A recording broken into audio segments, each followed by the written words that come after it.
السلام عليكم. باسم يوسف لسه عامل أغنية ساخرة بس جامدة جدا. الأغنية اسمها محاكمة النتن، والنتن ده أول جزء من رئيس الوزراء بتاع اللي ما يتسموش نتن ياهو.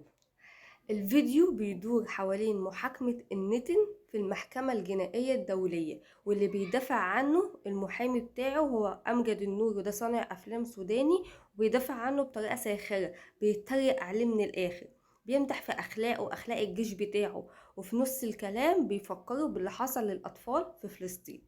باسم يوسف هو القاضي، وبينتقد التلاعب اللي بيحصل في المحكمة الجنائية الدولية، وخصوصا التحالفات الدولية وتحالف أمريكا مع اخواننا البعض. بعد كده المحكمة بتتحول لسيرك، وبيظهر راقصات أمريكان وهم بيغنوا إن أمريكا هي اللي مسيطرة، ومين هو زعيم المحكمة الجنائية الدولية دي؟ أكيد أمريكا. وباسم بيسخر من كل اللي بيشوفه قدامه، وبعد كده بيخرج من المحكمة عشان مش قادر يستحمل الفوضى اللي بتحصل. الكليب كله هو عبارة عن سخرية من التحالف الدولي، واللي متحيز للجرائم اللي بتحصل في العالم كله. الكليب طلع ترند لأنه فعلا كليب جاي في الجون، وبيوصف المهزلة اللي بتحصل دلوقتي.